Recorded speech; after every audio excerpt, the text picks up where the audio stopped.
हाँ बेटा, third application, हाँ थर्ड मैंने आपको एक एनालॉजी बता दी थी कैसे करना है, but now we are going to solve the numerical, है ना। कैसे न्यूमेरिकल को सॉल्व करना है वो हम देखते हैं। एक दो नहीं, इसमें बहुत सारे नीट के पीवाई को अभी मैं कराऊंगा, ठीक है। पहले देखो क्या है, थोड़ा हम स्पीड बढ़ाएंगे, ठीक है।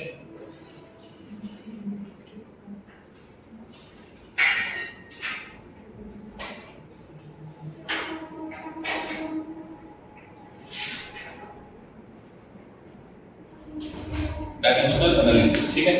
इसमें थोड़ा स्पीड बढ़ाएंगे क्योंकि जेई की जो क्लासेस है ना वहां पर एरर स्टार्ट हो गया है ना, तो वो तो और तेज पढ़ा रहे हैं सर।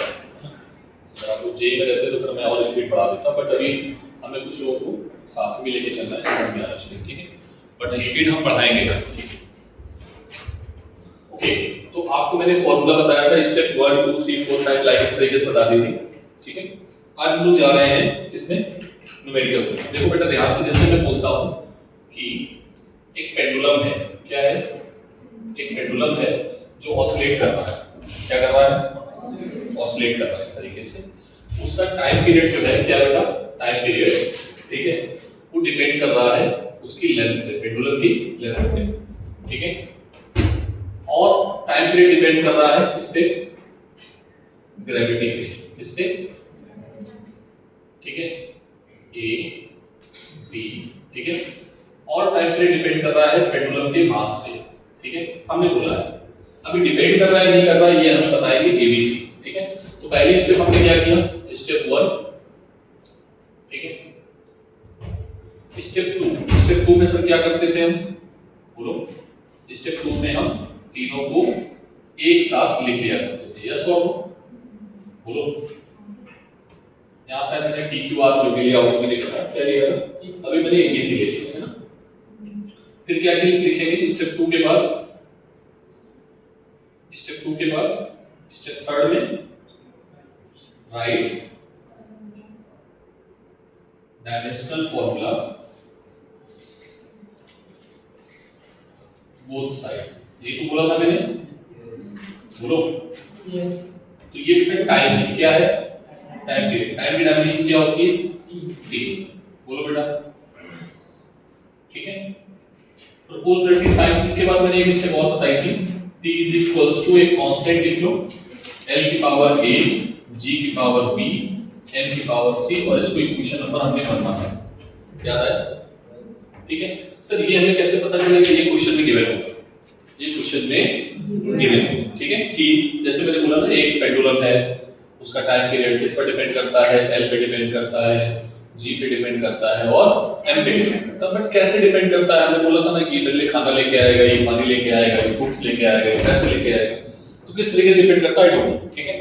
वो हम कैलकुलेट करने वाले हैं, ठीक है। इधर क्या आएगा, k कांस्टेंट k, ठीक है, लेंथ की dimension l power a, acceleration of ये क्या है, g, g होता है एक्सेलरेशन, एक्सेलरेशन की डायमेंशन होती है lt की पावर -2, ठीक है।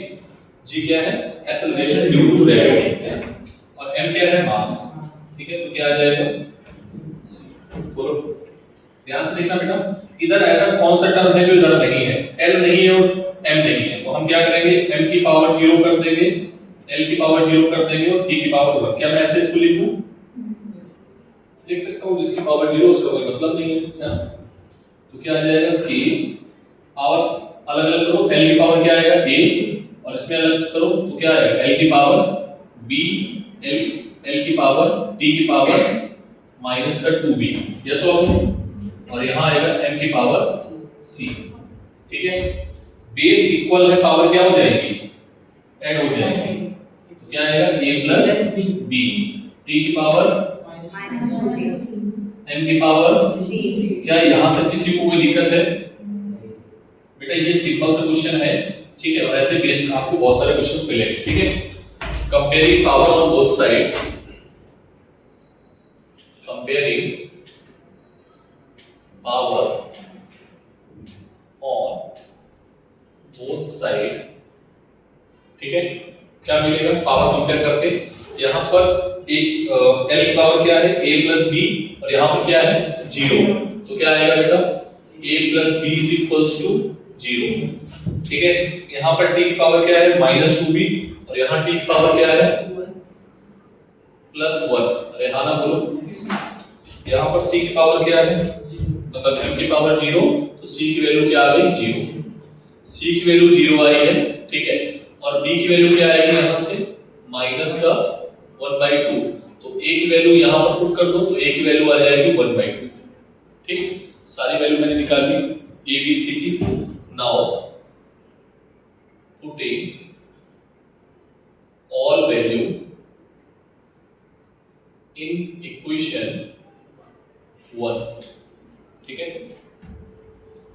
क्या आएगा बेटा a b c की वैल्यू पुट कर रहा हूं कहां पे इक्वेशन 1 में, तो क्या है equation 1 t is equals to k l की पावर a की वैल्यू 1/2, b की वैल्यू बोलो ये है क्वेश्चन, ये l था ना ये सॉरी, ठीक। g की वैल्यू पावर कितनी है इसकी -1/2, m की पावर 0, कोई दिक्कत।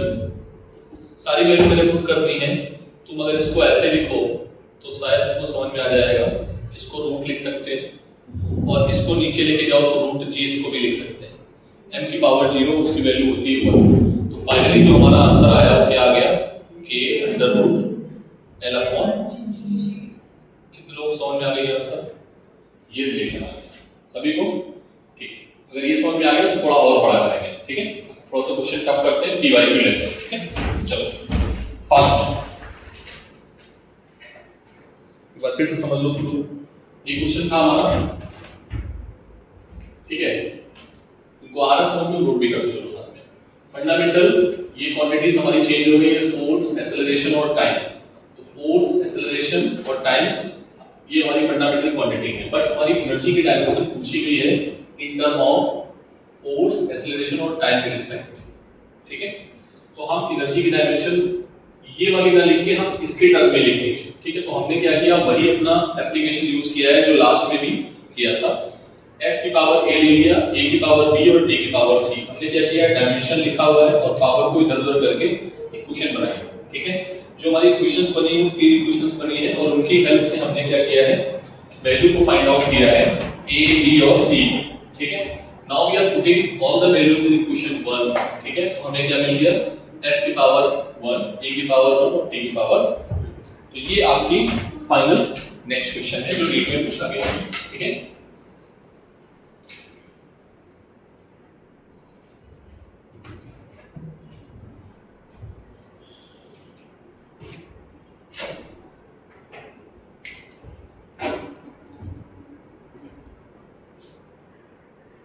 हो गया सभी का,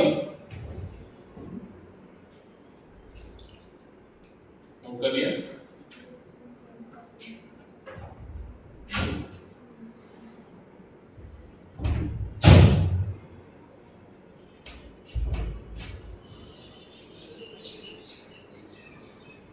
कर लोगे इस तरीके क्वेश्चन, अगर फंडामेंटल चेंज कर दिया उन्होंने, इससे क्वेश्चन और है, और जो 15 नंबर क्वेश्चन है प्लैंक्स कांस्टेंट 2015 में आया ना नीट में, 16 जो भी है 16 में आया, 16 में क्या है, प्लैंक्स कांस्टेंट h, ठीक है। और speed of light in vacuum, speed of light तो स्पीड ऑफ लाइट है बेसिकली, तो उसको हम c बोल दूं, उसने क्या c बोला, ठीक है, स्मॉल c बोला है, ठीक है। और Newton's gravitational constant capital g बोला है, ठीक है।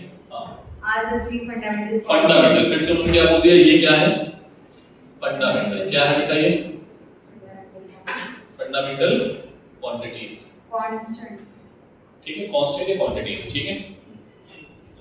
which of the following combinations of these has the dimension of length, length की डायमेंशन पूछिए, इसकी डायमेंशन पूछिए, length लेंथ की डायमेंशन क्या होगी वो आपको बताना है, ठीक है। जनरली हम लेंथ की डायमेंशन क्या लेते हैं l, बट अब हमें इनके टर्म में निकालना है, इनके टर्म में, तो कोई दिक्कत नहीं है सर, हम तो वही काम करेंगे। क्या काम करेंगे कि डायमेंशन किसका लिखेंगे बेटा, डायमेंशन बोलो, लेंथ जो है उसको लेंथ मान लो, ठीक है। तो लेंथ जो है जनरली लेंथ की डायमेंशन क्या होती थी l, बट अब हमें किसके टर्म में चाहिए h c और g के टर्म में, ठीक है। तो l जो है वो किस पर डिपेंड कर रहा है, h पे, a, c पे, b, g पे, c, ये c ना मान के d मान लो, है ना। तो फिर क्या होगा, c दो बार आ गया तो कंफ्यूज हो जाओगे, ठीक है। अब डायमेंशन लिख दिए दोनों साइड। अब मैं थोड़ा स्किप करूंगा। लेंथ की डायमेंशन क्या है, l। प्लैंक कांस्टेंट की डायमेंशन मुझे याद है, मैं लिख देता हूं। देखो जरा यही है क्या, चेक कर लो, जल्दी बोलो, चेक करो जल्दी से, मुझे याद नहीं है, चेक कर लो। एनर्जी प्लैंक कांस्टेंट है स्क्वायर d - 2, ये हो जाएगा d - 1। ये c c क्या है, speed of light, speed of light की स्पीड ऑफ लाइट मतलब c की पावर lt माइनस वेलोसिटी की डायमेंशन लिखनी है, पावर d, और ये a। ग्रेविटेशनल कांस्टेंट की डायमेंशन बोलो जल्दी से, m की पावर -1, l की पावर -3, l की पावर 3 और t की पावर -2। सही है ना, देख लेना, अब मुझे निकालनी पड़ेगी वैसे, ठीक है। अरे हाँ ना बोलो, निकालने का तरीका आपको आता है, ठीक है बच्चों। अगेन यहाँ पे l की पावर क्या है 1, इधर क्या नहीं है, जो नहीं है उसको लिख लो, m की पावर 0, l की पावर 1, t की पावर 0, लिख लिया आपने। यहाँ पे देखो तब m की पावर a और ये माइनस का d, मैं डायरेक्टली लिख रहा हूँ, ठीक है, थोड़ा सा स्मार्ट बनो, ये तो फिर क्वेश्चन में टाइम लगेगा। l की पावर बोलो 2a plus b plus 3d, 2a plus b और प्लस 3d, कोई दिक्कत, थोड़ा स्मार्ट बनना है अभी। t टाइम बचाना है ना, minus a minus b minus का 2b, बस खत्म हो गया। ऑन कंपेयरिंग बोथ साइड, बोलो कंपेयर करें तो a minus b is equals to क्या आ गया 0, क्या आ गया, तो यहां से हमें समझ में आया कि a की वैल्यू किसके बराबर है d, ठीक है। तो a और d, अब देखो स्मार्ट जो बच्चे होते हैं ना वो ये देख लेते हैं कि इन दोनों की डायमेंशन, सॉरी इन दोनों की डायमेंशन किस ऑप्शन में सेम है, दोनों में पावर सेम है। देखो पहले तो ये ऑप्शन स्मार्ट भी बनना है साथ साथ में, ठीक है, ऐसे नहीं गधे वाली मेहनत करके टाइम खराब करना है। नीट में स्मार्टनेस बहुत ज्यादा होती है बच्चों के पास कंपैरिजन टू जेई, ठीक है। जेई के बच्चे तो मेहनत करते भी हैं, बट नीट के बच्चे मेहनत नहीं करते, टाइम खराब नहीं करते, वो स्मार्टनेस दिखाते हैं, ठीक है, ऑप्शंस के साथ भी जाएंगे। तो देखोगे तुम a और d की वैल्यू किसके लिए सेम है, जल्दी से, h की पावर और g की पावर किसके लिए सेम है, B और C ऑप्शन, दो ऑप्शन मिल गए, दो में एलिमिनेट हो गए। तो ये बच्चे स्मार्ट वाले करते हैं। आप देखते हैं आप क्या करना है, आप a और d, फिर ये सॉल्व नहीं करना पड़ेगा तुम्हें, इस टाइम से निकल जाओगे बच के, समझ रहे हो, तो फिर सॉल्व नहीं करना है, स्मार्टनेस दिखाओ थोड़ा सा, ठीक है। हाँ अब हमें आगे देखना है क्या है, 2a plus b plus 3d, क्या आएगा बेटा l, बोलो, अच्छा यहां पर बताओ क्या आएगा, बोलो, minus a minus b minus 2d is equals to 0, बोलो। तो यहां से देखो बेटा ये तीन इक्वेशंस मिल गई, एक ये है, एक ये है और एक ये है, तो ये थोड़ा सा टफ हो जाता है, बाकी कुछ नहीं है, अभी मैथ से सिंपल, ठीक है। इसकी वैल्यू यहां पर डाल दें तो क्या आएगा, माइनस का d minus b minus 2d is equals to 0, ठीक है। यहां पे डालो a की वैल्यू d इसमें, तो क्या आएगा 2d plus b plus 3d is equals to 1, तो ये बनेगा finally 5d b plus 5d is equals to 1, और ये बनेगा minus b minus 3d is equals to 0, ठीक है। अब ये जो नई इक्वेशंस आई हैं फोर्थ और फिफ्थ, इन दोनों को ऐड कर दो, ऐड करने पे कैंसिल आउट हो जाएंगे, ऐड करोगे तो आएगा 2d is equals to 1, d is equals to 1/2, d की वैल्यू और a की वैल्यू 1/2 आ गई, देखो मतलब ये दोनों रूट के अंदर आएंगे, इसमें आएंगे रूट के अंदर की वैल्यू आ रही होगी, ठीक है। अब किसको निकालना है, किसी एक में डाल दो, b की वैल्यू बताओ कितनी आएगी, इसमें डाल दे, बोलो। तो b की वैल्यू क्या आएगी बेटा? a की वैल्यू आई है 1/2, ठीक है, माइनस का 2, d की वैल्यू कितनी आई है 1/2 इज इक्वल्स टू 0। तो ये आ जाएगा बेटा b is equals to minus plus 3/2, ठीक है, 3/2, ठीक है। तो ये यहां से फाइनली आंसर क्या आएगा देखना ध्यान से। l h की पावर a कितना निकाला है 1/2, ठीक है, c की पावर b कितना निकाला है प्लस का 3/2, ठीक है, और बोलो बेटा g कितना निकाला है 1/2, ठीक है। माइनस में नहीं आ रहा कोई आंसर, अपॉन में नहीं आ रहा, अपॉन में आ रहा है, तो एक वैल्यू माइनस में आएगी। फिर हम लोगों ने गलती की है, देख लेना कहाँ गलती की है। क्वेश्चन सॉल्व करने में कहीं ना कहीं गलती हुई है, देख लेना। a minus d is equals to 0, a is equals to d, ठीक है। a is equals to d हमने प्रूव किया है किस इक्वेशन में, यहाँ पे। हाँ बेटा कुछ गड़बड़ किया गया, देख लेना। इससे प्रूव किया तो ये आया 2d plus b plus 3d is equals to 1, तो ये आ गया b plus 5d is equals to 1, ये सही है। इसके बाद अच्छा ये डायमेंशन देख लेना, ये सही है। h की डायमेंशन तो देखो पहले, तो h पे थोड़ा सा मुझे डाउट था। प्लैंक्स कांस्टेंट सही है, ml स्क्वायर t की पावर -1 l t की पावर -1, ये वाली भी ठीक है, ठीक है।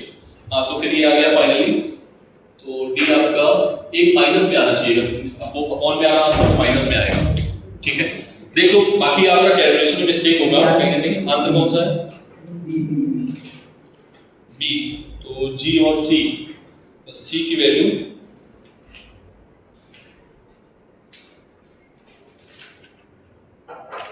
का c मतलब 1/2 और g की वैल्यू -3/2 आनी चाहिए, मतलब इसकी वैल्यू -3/2 आनी चाहिए, ठीक है। तो मैंने इसमें वैल्यू डाली है, ये वाली क्वेश्चन देखो क्या थी, a की वैल्यू यहाँ पे है -d। हाँ बोलना सर वहाँ नीचे माइनस बी है सर, कहाँ पे वो माइनस बी है ना, आपने उसको डायरेक्ट प्लस बी लिख दिया है नीचे वाला, नीचे ये हाँ वो माइनस बी था, वो शिफ्ट हो गया फिर। ओ ठीक है, हाँ समझ में आया, वही गलती थी, बाकी सही है, ठीक है।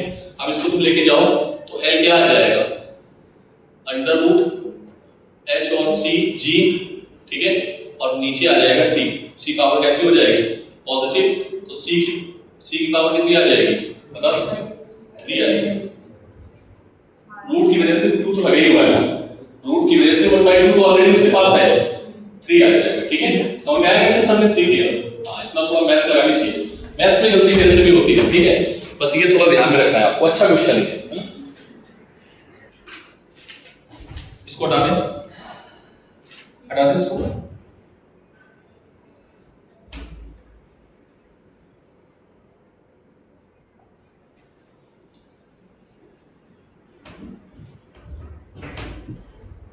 हाँ बोलो बेटा क्या है question. let p equals to let p is equals to p naught raised to e की पावर माइनस ब्रैकेट में alpha plus beta into t square plus into t square यही है ना, और c लिखे प्लस भी है, हाँ प्लस इन्हें उधर में वो ब्रैकेट पूरा कंप्लीट है, प्लस नीचे प्लस अच्छा e के लाइन में ओके इधर plus c into x c into x, ये क्वेश्चन है, ये एडवांस में आया है, ठीक है, किसी ईयर में आया है जेई में, ठीक है।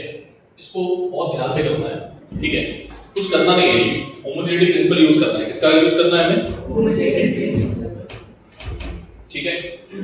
देख इधर ध्यान से देखना, सबसे पहले dimension of using homogeneity principle, ठीक है। मैं लिख नहीं रहा हूं, थोड़ा स्मार्ट बनना है, बार बार वही चीज लैंग्वेज लिखना सही नहीं है, ठीक है। कितने टर्म है इसमें, प्लस माइनस टर्म होता है अपने आप में, ठीक है। तो e की power minus alpha plus beta t square plus is equals to dimension of c x. बोलो x क्या है बेटा यहाँ पे, यहाँ पर p क्या है बता दो, व्हाट इज Pressure. p है प्रेशर, p क्या है प्रेशर, और बताओ p नॉट भी है क्या कुछ, बोलो बोलो जल्दी बोलो। p नॉट क्या है, p नॉट भी प्रेशर है, p नॉट प्रेशर है बेटा, p नॉट भी प्रेशर ही है, ठीक है, p नॉट भी क्या है प्रेशर है, इनिशियल प्रेशर या प्रेशर एम्पलीट्यूड बोलेंगे आगे चल के। इधर देखो अल्फा बीटा यहाँ कांस्टेंट है, इन्हीं की डायमेंशन में निकाल ली है, अल्फा बीटा और c भी शायद कांस्टेंट है, x डिस्टेंस है, ठीक है, और p प्रेशर है। तो अभी तुम्हें इन दोनों को इक्वेट करके क्या डायमेंशन c की निकाल सकते हो इजीली, अरे हाँ ना बोलो, तो डायमेंशन ऑफ c क्या आ जाएगा, सभी लोग बोलेंगे dimension of c is equals to dimension of p upon dimension of x।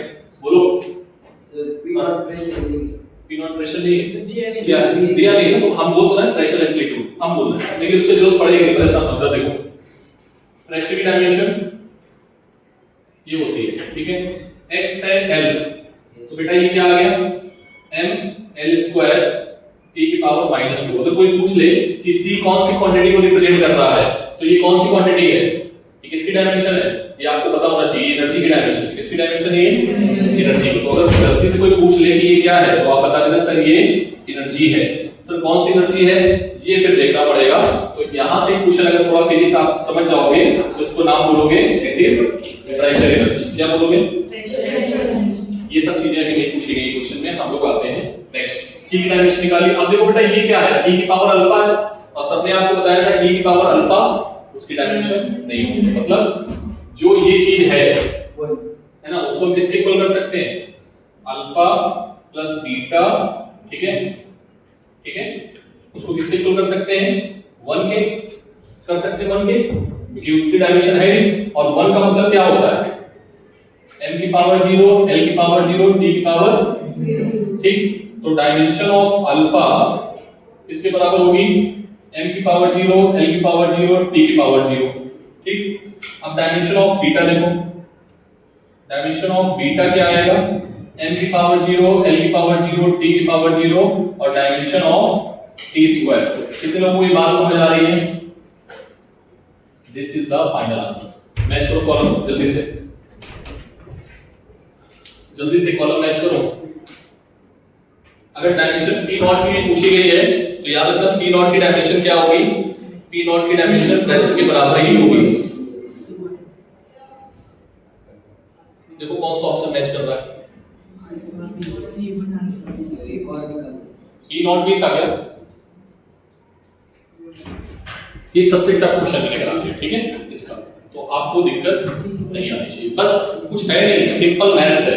Physics कहां तक है सर, फिजिक्स कहां है, ये फिजिक्स, बस फिर तो मैथ्स है।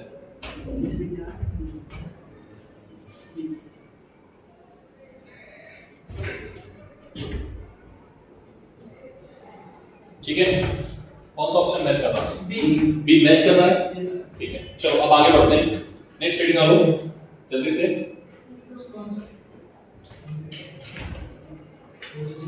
लिमिटेशंस ऑफ जल्दी से,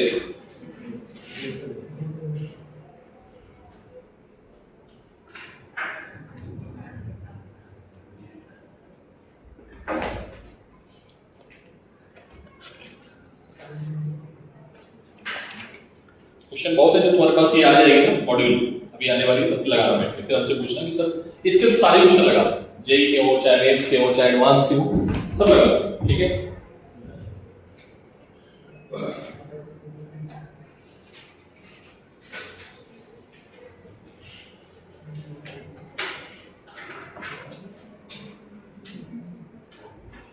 देखो बेटा जल्दी से,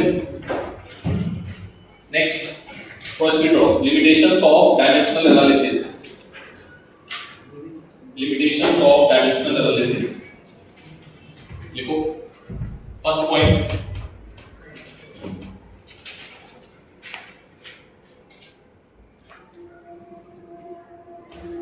it does not give information it does not give information about proportionality constant. It does not give information proportionality constant. लिख लिया? Next,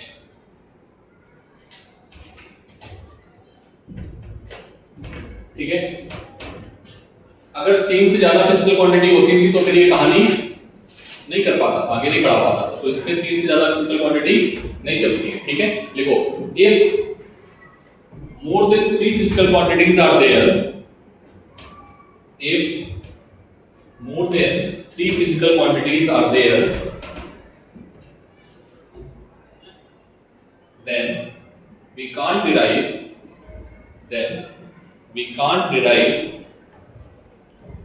relation between them,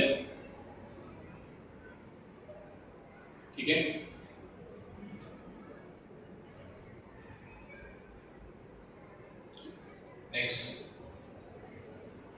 next बेटा क्या है कि अगर फॉर्मूले में 1-2 टर्म ज्यादा है, सिंगल टर्म से ज्यादा फॉर्मूला है, तो हम उस फॉर्मूले को भी डिराइव नहीं कर पाएंगे। देखो, if a formula having more than 1 term, if a formula, जैसे बेटा जैसे सुन लो, कौन सा फॉर्मूला है, ये फॉर्मूला था, इस फॉर्मूले को हम डिराइव नहीं कर सकते हैं। अब इस फॉर्मूले को भी डिराइव नहीं कर सकते हैं। सर क्यों नहीं डिराइव कर सकते हैं? क्योंकि इसमें कितने टर्म है? 2। कितने टर्म है? 2। तो ऐसे फॉर्मूले जिसमें एक से ज्यादा टर्म होंगे, वी कांट डिराइव। लिख दो जल्दी से, क्या लिखा आपने? If a formula has more than one. More than 1, so this method we cannot apply, we cannot, ठीक है।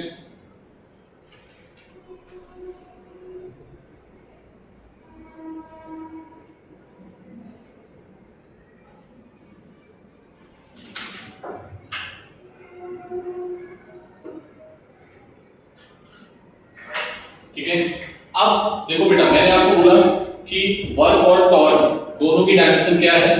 सेम है। अब डायमेंशन सेम है तो ये क्वांटिटी भी नहीं बता पाएगा ये स्केलर है या फिर ये वेक्टर है। तो लिख लो, this method can not identify,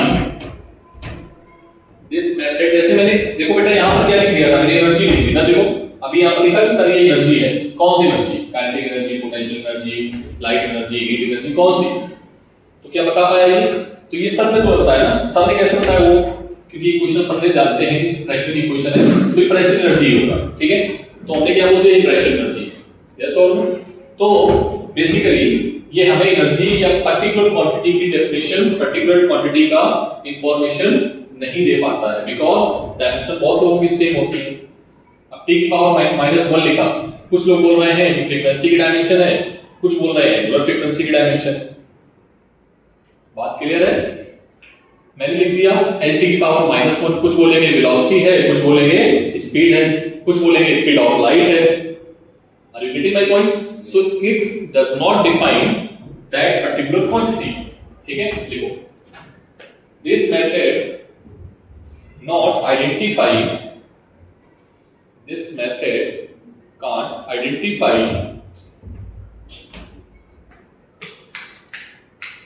this method can't identify, किसको आइडेंटिफाई नहीं कर पाता है? It is a scalar quantity और वेक्टर क्वांटिटी, ठीक है। इंफॉर्मेशन अबाउट क्वांटिटीज, ठीक है। कितने एप्लीकेशन थे डायमेंशन के बेटा? 3। पहला यूनिट कन्वर्जन, दूसरा रिलेशन को चेक करना, तीसरा फिजिकल क्वांटिटीज में रिलेशन क्रिएट करना, ठीक है। तो now this chapter is completed, ठीक है। ऑल ओवर बहुत सारे न्यूमेरिकल है, ठीक है। कहोगे तो कराएंगे आगे, अदरवाइज यहां से हम लोग आगे निकलते हैं। नेक्स्ट रीड पड़ेगा सिग्निफिकेंट फिगर। टॉपिक क्या होगा? हटा दो इसको। वैसे केमिस्ट्री वाले टीचर भी पढ़ाएंगे आपको, बट सिग्निफिकेंट फिगर आपको क्लास में पढ़ाया जाता है, इसी क्लास में शायद आपने नहीं पढ़ा है, ठीक है। Significant figure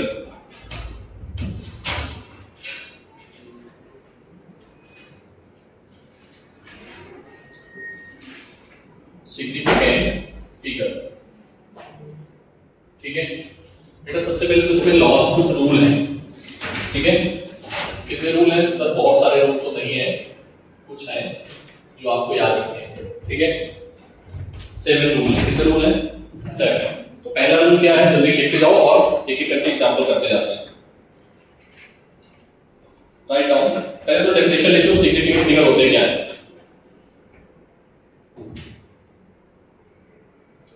definition significant figure, definition लिखो पहले इसकी, सिग्निफिकेंट फिगर की। Write down.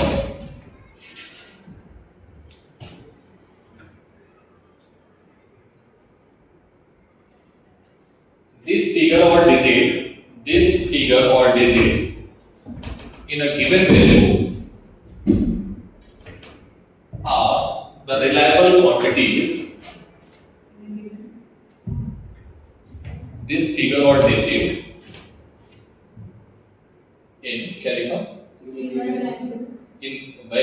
a value represents reliable quantities, reliable digits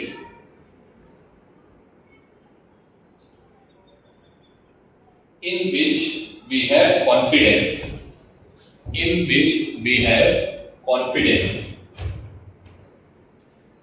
ठीक है। समझ में आया? What does it mean? देखो जैसे मान लो तुम लेंथ मेजर कर रहे हो, ठीक है। तो तुमने बोला कि सर 2.00123 सेंटीमीटर आई है लेंथ। तो मैंने कहा भाई सही सही बताओ, थोड़ा और अच्छे से बताओ। तो तुमने कहा सर ये जो है ना 2.1 तो होगी, ये होगी, ये कॉन्फिडेंस है। तो जितने भी कॉन्फिडेंस डिजिट होते हैं, अभी इसमें अलग है इसमें अलग है, वो रूल्स हैं पढ़ेंगे तुम। तो तुम किस पे कॉन्फिडेंस हो, जितने नंबर पे कॉन्फिडेंट हो वही उसके रिलायबल फिगर होंगे और वही उसके क्या कौन से फिगर होंगे, सिग्निफिकेंट, ठीक है। तो सबसे पहले पहला रूल क्या है, rule number first, write down.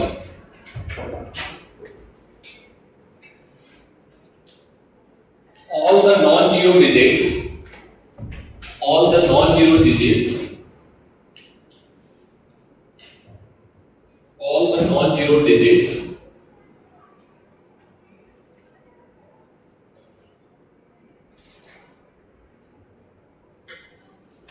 all the non-zero digits are called are significant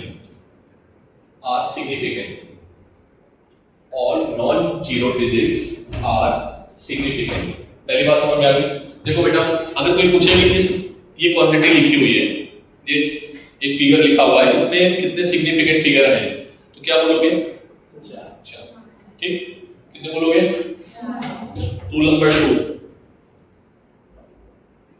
चलिए लिखो स्पीड में। all the zero between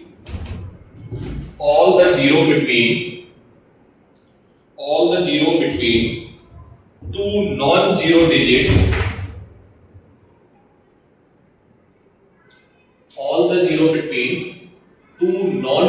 digits ठीक है are significant। एग्जाम्पल ये लिखते जाना बेटा, लिख लो ना तुम लोग एग्जाम्पल डाल के, मैं केवल एग्जाम्पल करा रहा हूं आपको, ठीक। हाउ मेनी फिगर्स हियर, यहाँ पे सिग्निफिकेंट फिगर देखो, जीरो किनके बीच में आया है, नॉन जीरो डिजिट्स के बीच में जीरो है, याद रखना ये, ठीक है। ये याद ही करना है और कोई ऑप्शन नहीं है। सर केमिस्ट्री वाले ने पढ़ाया नहीं अभी, केमिस्ट्री वाले में केमिस्ट्री बहुत ज्यादा यूज होता है, इसलिए केमिस्ट्री वाले पढ़ाते हैं, बट हमारे में क्लैरर था तो मुझे पढ़ाना पड़ेगा, ठीक है। सिग्निफिकेंट फिगर कितने हो गए? 5। कितने हो गए? Next rule number 3,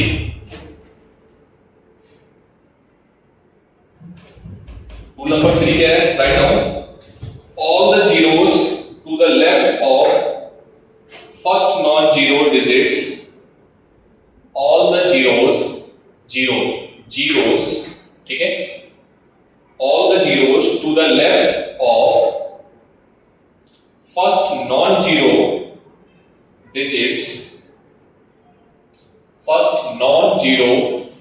digits are not significant,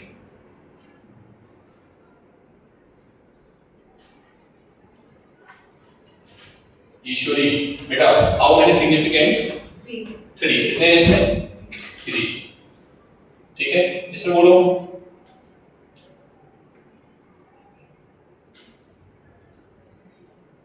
बोलो 4. कितने हैं? 4. 4. मतलब जो जीरो लेफ्ट में होगा उसको हम काउंट नहीं करेंगे, ठीक है। Next rule, rule number 4. Rule number 4 ये थोड़ा बड़ा है। If the number is less than 1, if the number is less than 1, if the number is less than 1, क्या है? 1 से छोटा, ठीक है। कॉमा लगाओ, zeros on the right, zeros on the right of the decimal point,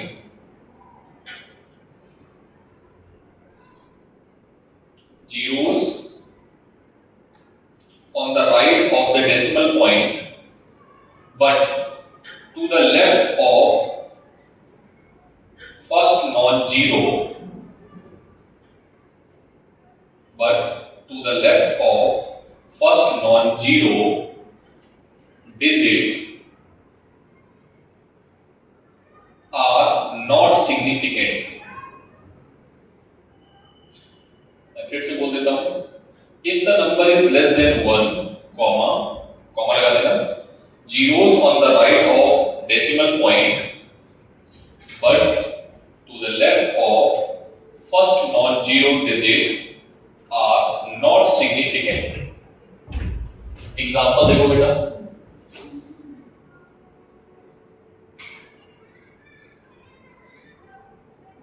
how many significant?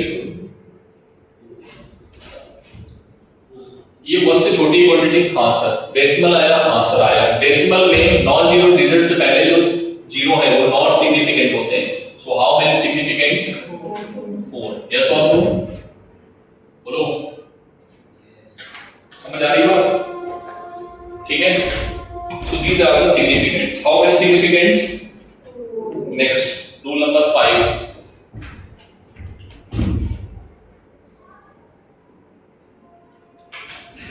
Screen में the trailing zeros, trailing का मतलब क्या होता है? ब्रैकेट में लिखना। The trailing zeros,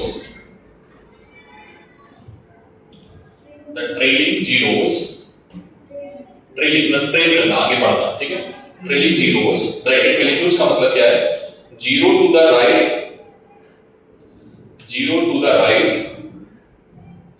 of the last non zero digit, zero to the right of the last non zero digit, bracket बंद कर दो, in a number with a decimal point, in a number with a decimal point,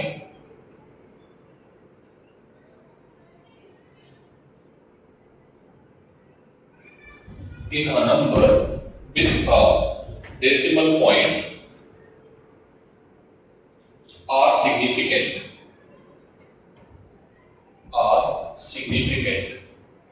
ठीक। मतलब क्या है बेटा? ये number है, इसके आगे वाले जो जीरो होंगे वो सिग्निफिकेंट में कैलकुलेट नहीं होंगे, मैंने बता दिया है यहाँ पे, ठीक है। इसमें जो इसके बाद वाले जीरो हैं वो सारे काउंट होंगे, तो क्या आएगा आंसर? सिग्निफिकेंट 4, ठीक है। So these are the significant. Rule number 6, now rule number 6,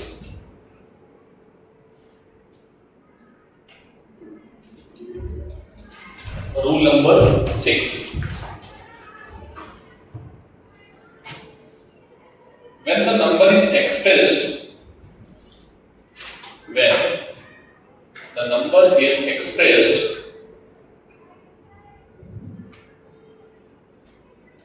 in exponential form,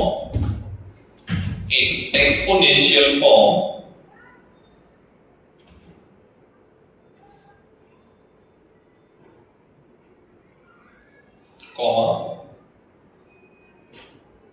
the exponential term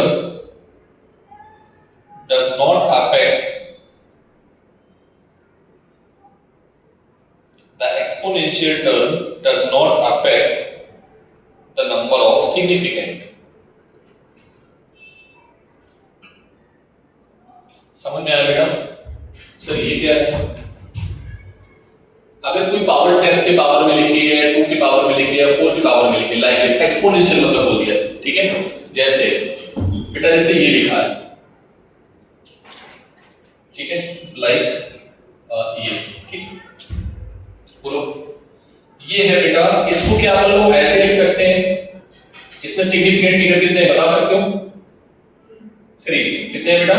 3, तो ये 3 ही रहेंगे, चाहे तुम इसको ऐसे लिख लो, लिख सकते हैं, चाहे तुम इसको ऐसे लिख लो, चाहे तुम इसको ऐसे लिख दो,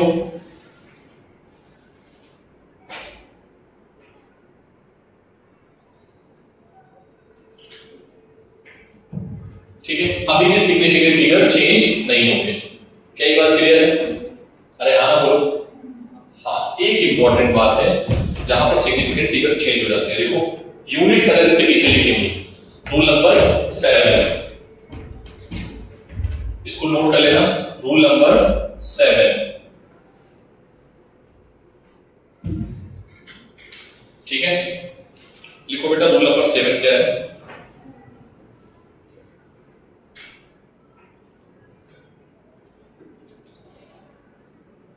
बोले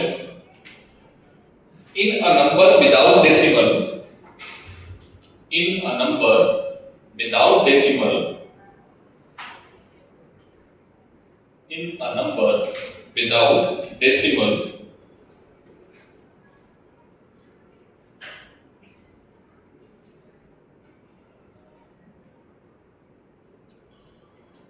zeros to the right of non-zero digit, zeros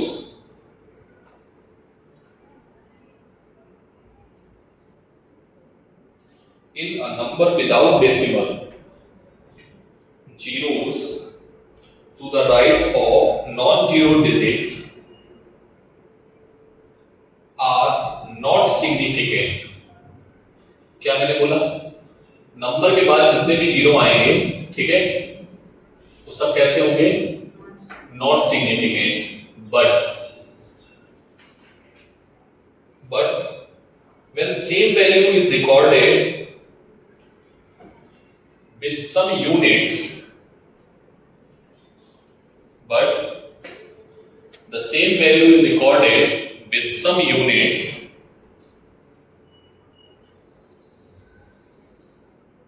then all zero becomes significant. ठीक, सर इसका मतलब बताओ। देखो बेटा, अगर मैंने लिखा है ये, क्या लिखा, तो बताओ सिग्निफिकेंट फिगर कितने हैं इसमें? 3। लेकिन अगर मैंने लिख दिया सेम क्वांटिटी और मैंने लिख दिया केजी, क्या लिख दिया? क्या लिख दिया? तो ये क्या बन जाएंगे? तभी सिग्निफिकेंट फिगर कितने बन जाएंगे?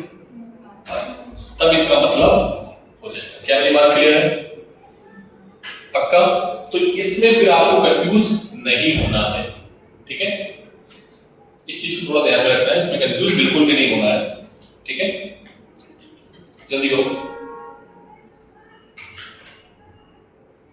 ठीक है? बहुत इजी टॉपिक था, मैंने सिखा दिया आपको।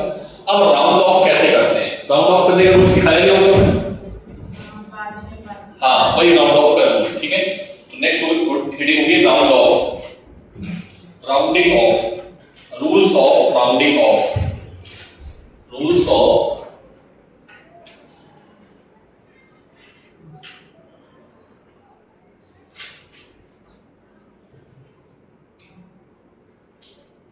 ठीक है, रूल्स ऑफ राउंडिंग ऑफ, ठीक है? ये बहुत करना पड़ेगा, लेकिन ये केमिस्ट्री में ज्यादा करना पड़ता है। फिजिक्स वाले टीचर को तो फालतू में दे दिया पढ़ाने के लिए। एक्चुअली केमिस्ट्री के टीचर पढ़ाते हैं, मैं 10 साल से जब भी पढ़ा रहा था पीछे, तो केमिस्ट्री वाले के मूल कंसेप्ट पढ़ाने से पहले ही पढ़ा, क्योंकि मूल कंसेप्ट उसका बार-बार भी यूज है। मूल कंसेप्ट में सिग्निफिकेंट फिगर का बहुत बड़ा यूज है, ठीक है। तो मान लो केमिस्ट्री का एक लेक्चर अपना हो जाएगा इसी बहाने। पहला रूल क्या है, लिखो, if the digit to be rounded off is more than 5,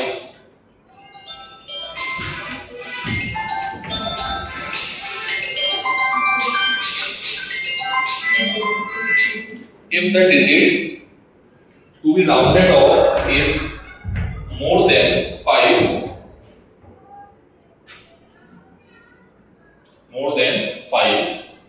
then the preceding digit is increased by 1. Then the preceding digit is preceding मतलब उसके पहले, ठीक है, उसके पहले की डिजिट। अभी बता रहा हूँ एग्जांपल में, preceding digits is increased by 1, is increased by 1। जैसे बेटा देखो इधर ये लिखा है 6.89, ठीक है, बोलो। तो ये डिजिट 5 से बड़ी है, लास्ट डिजिट को देखना है, ये 5 से बड़ी है।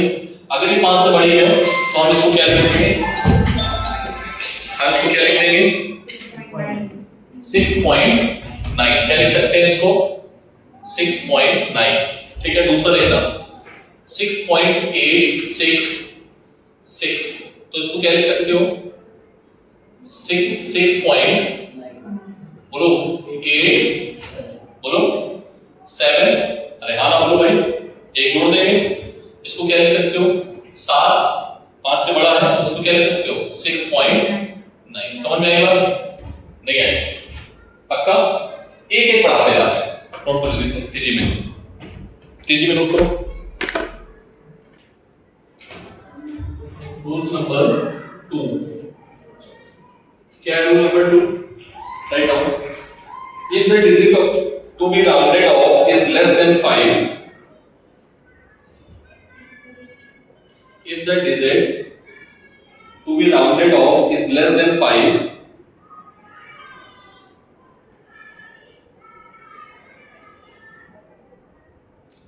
then the preceding digits, preceding मतलब एक पहले, ठीक है, preceding digits does not affected,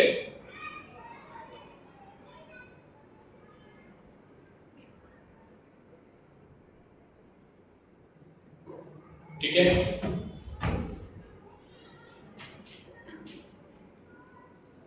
जैसे यहां पर लेस देन 5 है तो फिर इसको हम चेंज नहीं करेंगे और फिर हम इसको भी चेंज नहीं करेंगे, ठीक है।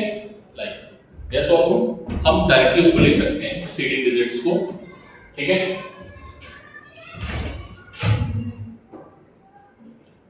बोलो नेक्स्ट रूल नंबर 3, अगर 5 हुई, अभी तो एक बार 5 से छोटी, एक बार 5 हुई तो 5 से बड़ी भी हो चुकी है, 5 से छोटी भी हो, अगर 5 हुई तब क्या करेंगे, write down next, if the digit is rounded of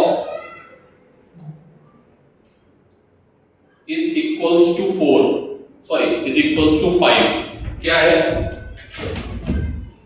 ये 5 है ना बेटा।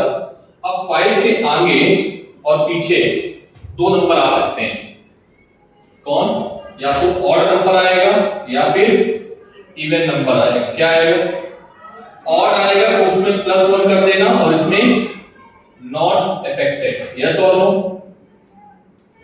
सर करके बताओ, ठीक। 5 अगर आया तो क्या करोगे, +1 है, जैसे मान लीजिए देखना, जैसे मैंने क्वांटिटी लिखी 14.35, ठीक है, और एक लिखा 14.45, ठीक है। तो प्रीसीडिंग डिजिट्स ऑड देखना है, पहले तो 5 है, हाँ सर दोनों में 5 है, दोनों में 5 आ गया, ठीक है। अगर दोनों में 5 आया है तो आप ऑड नंबर है, प्रीसीडिंग डिजिट जो है, प्रीसीडिंग डिजिट ऑड है तो +1 और इवन है तो नॉट अफेक्टेड। तो ये देखो ऑड है तो क्या करेंगे यहां पर, इसको क्या लिख सकते हैं 4.4, समझ में आया कि नहीं आया? सर इसमें क्या करेंगे, इसमें ऑड है, सॉरी इवन है, तो इवन में क्या करोगे समझ में आई बात? अरे हाँ ना बोलो भाई। Yes. ठीक, क्या रूल से याद करते हैं? हाँ सर याद करते हैं, 2-4 बार प्रैक्टिस कर लेना, क्वेश्चंस कर लेना, काम खत्म। सर क्या क्वेश्चंस आएंगे एग्जाम में? नीट बहुत पहले पूछे जाते थे, लेकिन अब शायद कभी कभार पूछ दे तो नहीं पता है, क्योंकि सिलेबस में है तो फिर हम कुछ नहीं पूछ सकते। ठीक है, मैंने आपको पढ़ा दिया, मेरी जिम्मेदारी थी। कितने रूल्स हैं इसमें? 7, इसमें कितने हैं? 3। ठीक है, बचपन से पढ़ते हुए आए हो, अगर फिर भी कोई डाउट है तो आप याद कर लेना। ठीक है, याद ही करना है और कोई ऑप्शन नहीं है। मैं इसके क्वेश्चन दूंगा, आप इसको ट्राई करना, और मैं इसी बुक्स के क्वेश्चन दे दूंगा। ठीक है, जिससे आपका ये होमवर्क भी खत्म हो जाएगा। Now this topic is completed. अभी हमारे पास 10 मिनट है। ठीक है, तो 10 मिनट में एक टॉपिक और क्लियर करते हैं, एरर। ठीक है, नोट करो जल्दी से, तेजी में।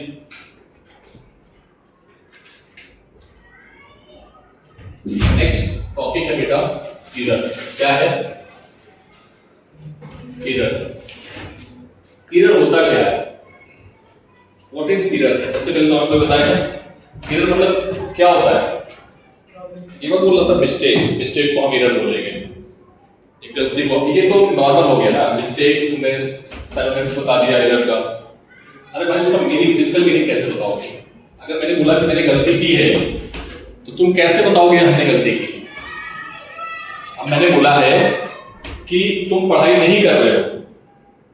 सर हम पढ़ तो रहे हैं, हम तो पढ़ रहे हैं घंटे डेली, लेकिन हमने बोला नहीं पढ़ नहीं रहे हो, गलती कर रहे हो, क्योंकि सर ने एक आइडियल टाइम दिया है कितना? 2 घंटे। तो सर ने बोला तुम गलती कर रहे हो। अरे हाँ ना बोलो भाई। तो गलती क्या होती है? जो एक्सपेरिमेंटल वैल्यू आएगी और जो रियल वैल्यू आएगी, उसका जो डिफरेंस होता है। अगर मैंने बोला कि आप 5 घंटे पढ़ रहे हो तो भी गलती।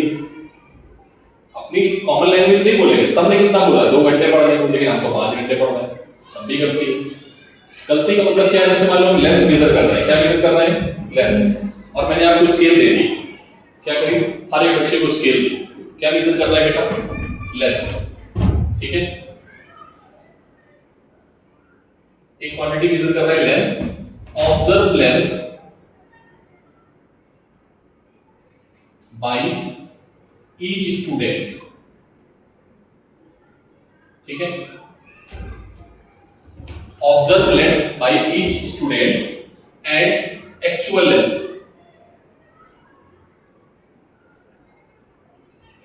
या इसको बोलेंगे रियल लेंथ। क्या बोलेंगे? Real length. ठीक है, एरर क्या होती है बेटा? It is the difference between, it is the difference between, बोलो, एक्चुअल वैल्यू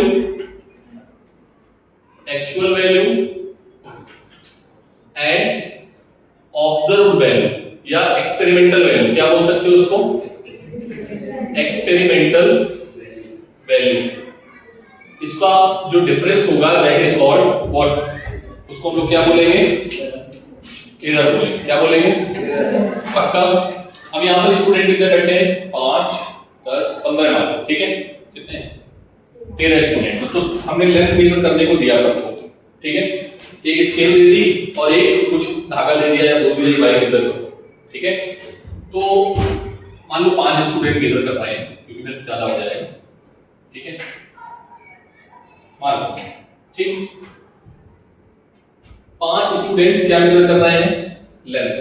ठीक है, लेंथ को मेजर कर रहे हैं। पहले ने जो गलती की लेंथ में, एक ही रॉड है। ठीक है, पहले ने मेजर किया, कितना बताया? 10.01। क्या बताया? ठीक है, दूसरे ने बताया 10.02, तीसरे ने बताया 10.03, चौथे ने बताया 10.00 और पांचवे ने बताया 10.04। अरे हाँ ना बोलो। तो बेटा हमारे पास ये लेंथ थी। अब सर इसमें एक्चुअल लेंथ कैसे करें?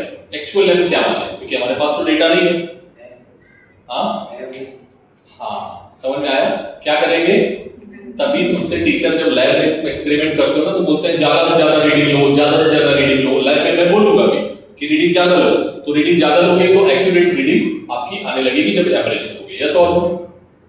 क्या मेरी बात समझ में आ रही है? मतलब जब डेटा निकाला जाता है ना, एनालिसिस की जाती है कि भाई ये लोग इतने सपोर्ट में हैं, तो क्या करते हैं यहाँ पर तो 1 लाख लोग हैं, अब 1 लाख लोग पास तो हम काउंटिंग कर नहीं सकते स्टैटिक्स के अकॉर्डिंग, ठीक है, तो हम क्या करते हैं 100 लोगों को उठाते हैं डिफरेंट डिफरेंट एरिया से और उनसे पूछते हैं कि तुम किसके पक्ष में हो। जैसे आप देखो ना वो आती है प्री काउंटिंग आती है ना, वो आती है ना जब वोटिंग होती है तो उसके बाद प्री काउंटिंग आती है कि भाई यहाँ से इतनी सीटें आ रही, यहाँ से रिजल्ट आने से पहले क्या होती है, क्या बोलते हैं उसको, पोल बोलते हैं, पोल आ रहा है, एग्जिट पोल जिसको बोलते हैं। तो एग्जिट पोल का डेटा यहीं से आता है, वो एवरेज डेटा उठाते हैं। कैसे कि वो किसी शहर में गए, शहर की पॉपुलेशन है 1 लाख, अब 1 लाख लोगों से नहीं पूछ सकते मीडिया वाले, तो उन्होंने क्या किया 100 लोगों से पूछ लिया कि भाई कौन सी पार्टी जीत रही है, तो 100 लोगों ने बोल दिया, 10 ने कि ये पार्टी जीत रही है, 20 ने बोला ये, और 50 लोगों ने बोल दिया कि ये पार्टी जीत रही है एक्स, ठीक है। तो वो लोग किसको जिता देते हैं कि भाई इस जगह से लोनी से कौन जीत रहा है एक्स, क्योंकि वो 50% है। यस और नो, क्या आपकी बात समझ आई? क्योंकि वो कैलकुलेटिव डेटा लेते हैं, एनालिसिस एनालिटिकल डेटा लेते हैं, ठीक है। अरे हाँ ना बोलो। तो इसमें और भी डेटा होता है कंपैरिजन में, तो इसका एवरेज निकालोगे क्या आएगा एवरेज, बता सकते हो? अच्छा, डिफरेंस कितना किया, एक्चुअल लेंथ हमें नहीं पता है, लेकिन डिफरेंस किसका कितना आया। अगर हमने बोल दिया कि इसका एवरेज, तो एवरेज कैसे निकालोगे बेटा? एक्चुअल लेंथ क्या करोगे, एवरेज ही आपका क्या होगा, एक्चुअल लेंथ होगी। यस और नो? अरे हाँ ना बोलो भाई। तो एक्चुअल लेंथ कितनी आएगी, सभी को हम क्या करेंगे, ऐड करेंगे और फिर डिवाइड कर देंगे, ठीक है। 3001004 डिवाइडेड बाई 5, ठीक है। अरे हाँ ना बोलो भाई। क्या इससे आप एवरेज निकाल लोगे? जो भी आएगा वो क्या आएगा आपका एक्चुअल वैल्यू। मान लो यहाँ पे आ गया 0.3, ठीक है, देख लेना, मुझे पता नहीं कितना आएगा, ठीक है। मान लो ये आ गया, या कुछ ऐसा डेटा दिया कि यहाँ पर आपका ये आ गया। यस और नो?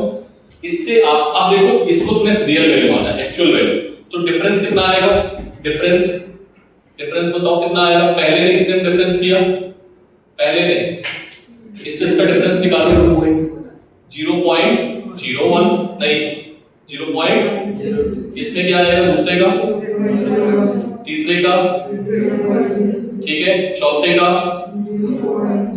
0.3 नहीं, कितने, 4 ही डेटा लिए थे मैंने, 1 2 3, और इसका कितना आया 0.3, ठीक है, चौथे का 0.4। तो पहले ने एक्सपेरिमेंट में कितनी गलती की है, इतने की। अरे हाँ ना बोलो। इसको बोलते हैं एरर, क्या बोलेंगे इसको, error by the first student, this is error by the second student, error by the third. Sir हमने ये साइन कौन सा लिया है, डिफरेंस का, कौन साइन लिया है, डिफरेंस का मतलब होता है हमेशा बड़ी वाली क्वांटिटी में से छोटी वाली क्वांटिटी को घटा देना, ठीक है। अरे हाँ ना बोलो भाई।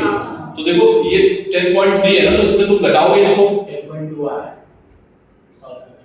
10.2 आ रहा है, ठीक है, जो भी मैंने 10.3 भी मान लिया, ठीक है। अरे हाँ ना बोलो भाई, 10.2 आ रहा है, जो भी है, मैं सॉल्व नहीं कर रहा हूं, मैं तुम्हें मेथड सिखा रहा हूं, ठीक है। चलो उस बच्चे ने बोला 10.2, मैं 10.2 लिख देता हूं।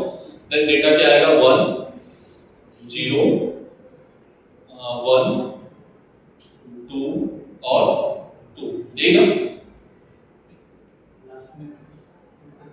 लास्ट में 2 आएगा, इसमें कितना आएगा, इसमें 2 आएगा, हाँ 2 आएगा। इससे घटाओ ना, इससे तुमने बोला है, हाँ, ठीक है, समझ में आ गई बात।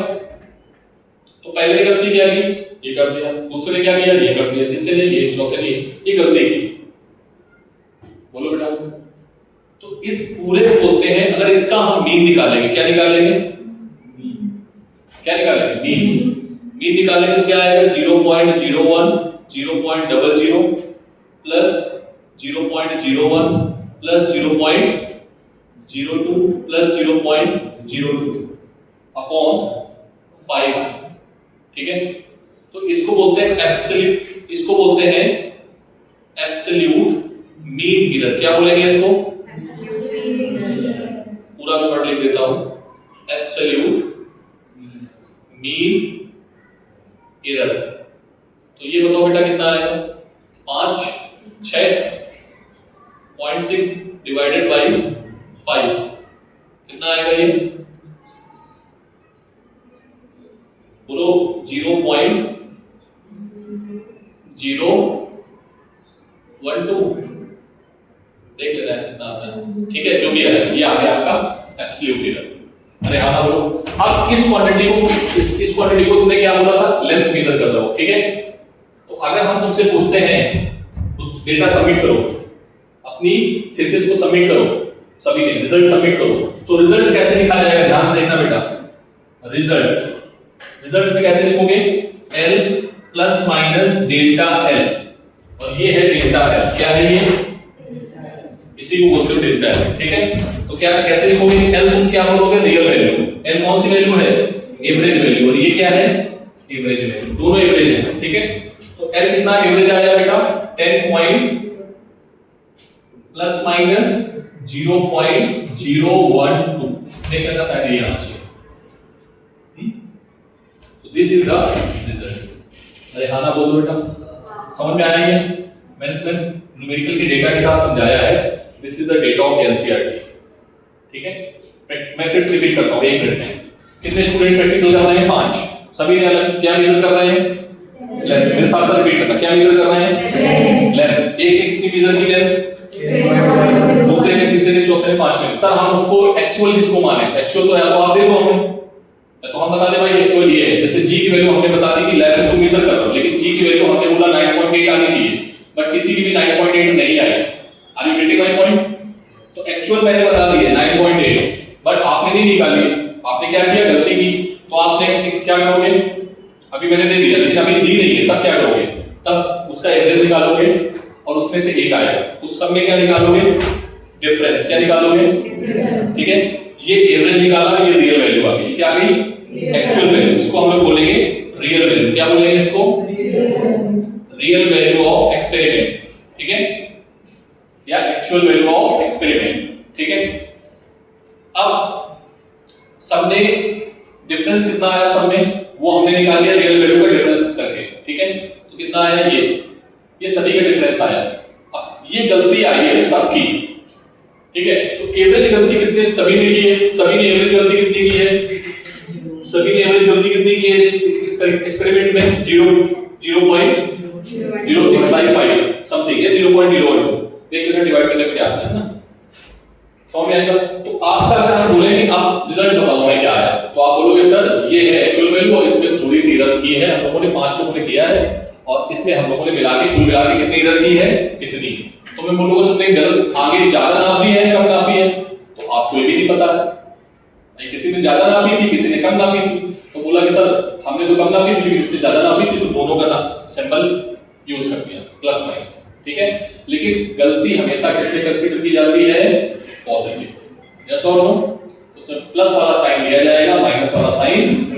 तो यहाँ पर नोट पॉइंट लिख लेना यहाँ पर बहुत इंपॉर्टेंट पॉइंट है गलतियां हमेशा काउंटेबल होती हैं पॉजिटिव होती हैं कैसी होती हैं नेगेटिव नहीं होती है लिख लेना नोट पॉइंट में ठीक है। आगे जाऊं मैं कल इसके आगे हम लोग करेंगे टॉपिक में ठीक है। थैंक यू आज का वीडियो